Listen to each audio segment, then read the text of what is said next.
In 1862, this semi-ghost town was the site of the largest gold strike since the California Gold Rush in 1849, and in its day became the largest city in the Northwest, even bigger than Portland, Oregon. We'll show you where it's at next on Ghost Towns and More.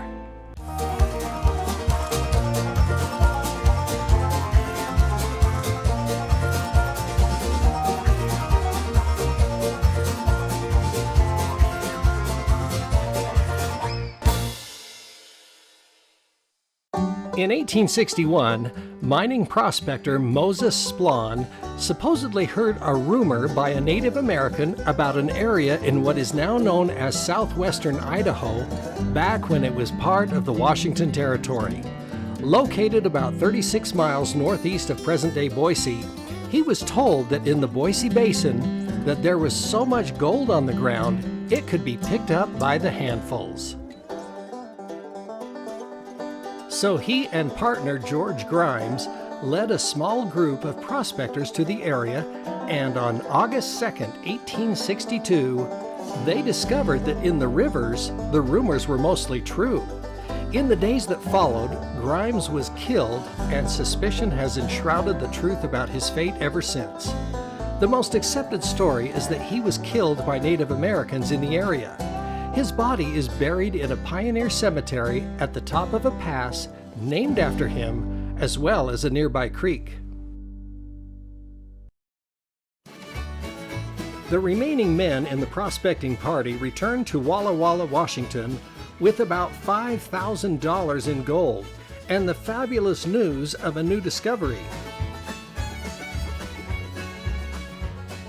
In the fall, they returned with about 50 men, and as the news of this discovery spread, a rush was on to get to the area, the largest gold rush since the one in California just 13 years earlier. Those first lucky prospectors found that in just a week of prospecting, they could make as much as $2,000 a week, about $72,000 in today's money. So people were making handfuls of profit in a hurry.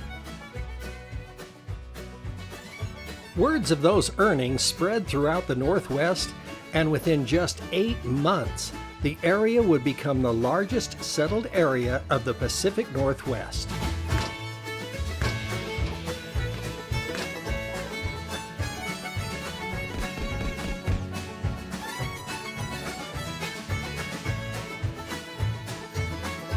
Several boomtowns started up in the Basin, the most prominent being called Bannock City, founded on October 7, 1862 by J. Marion Moore, an original member of the first prospecting party. But by December of 1863, the new Idaho Territorial Legislature changed the name to Idaho City to avoid confusion with the town in Montana by the same name. With the prospect of getting rich and gripped by gold fever, people poured into the Boise Basin by the thousands. With the ready availability of timber and water, sawmills operated day and night to keep up with demand.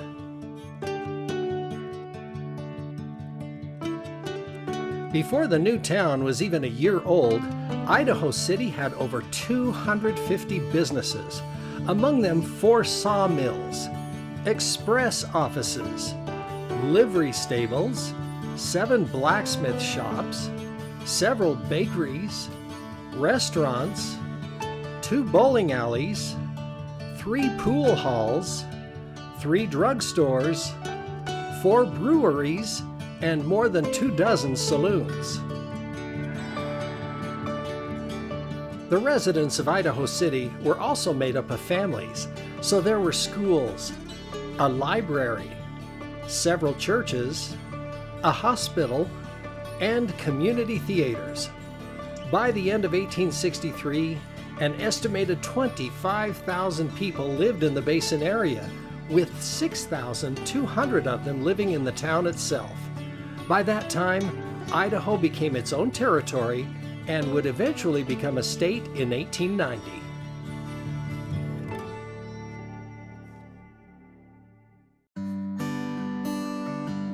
As with all mining boomtowns, the height of the rush was short-lived, from 1863 to 1866.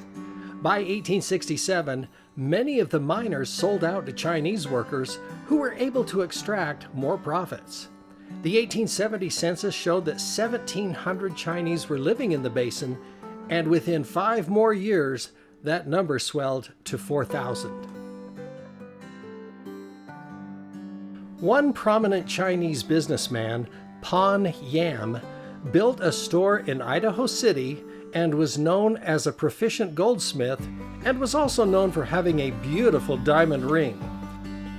He did well during his 20-year stay before returning to his homeland in China. His store still stands today, known as the Pan Yam House.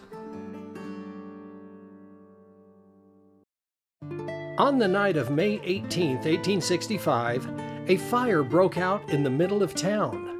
As the town was made up of mostly wood structures, the fire spread quickly, and in just 3 hours, the majority of the businesses were destroyed. Looters had a field day stealing what they could, believing it was better to steal the goods rather than let them burn.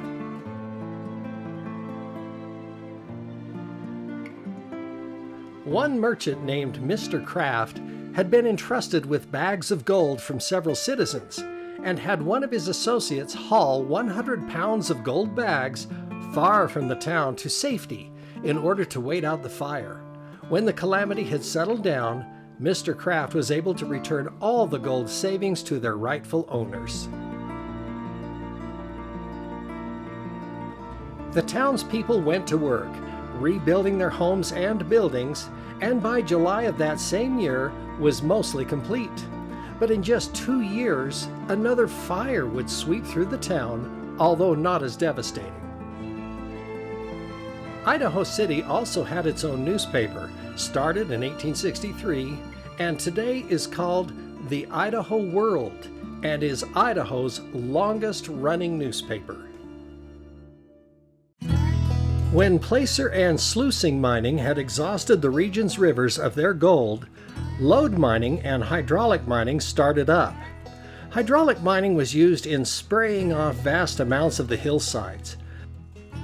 Then later, dredge mining with a floating barge scooped up tons of underwater soil, filtering out any gold, then dumped off the waste rock as it traveled. This method of mining continued up until the 1950s, and much of the lower basin land has been permanently altered from the effects of dredging. With underground and placer mining around the town, some houses began collapsing when the nearby ground gave way, resulting in lawsuits. Even the jail had to be moved 4 times because of collapsing ground.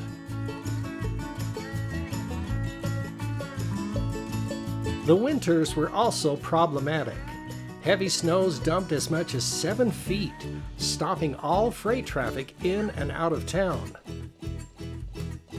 For several weeks during the winter of 1865, food supplies ran low and flour was nearly gone. By April, the first pack train arrived with desperately needed food supplies for starving families.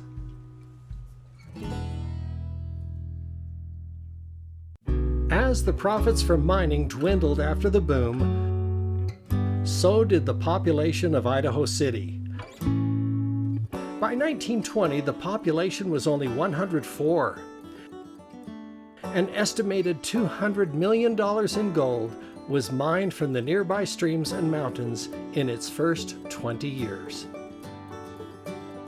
Today, roughly 500 people still live in this semi-ghost town, yet it still has many businesses for visitors to enjoy without being over-commercialized, while maintaining a lot of the original historical integrity.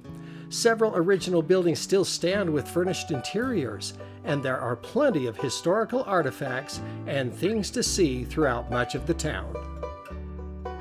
The cemetery up on the edge of town has been in use since 1863, and about 2,000 graves are located throughout the heavily timbered 40 acres. About 200 original grave markers from the boom years still stand. And interestingly, only about 28 of those were people who died from natural causes.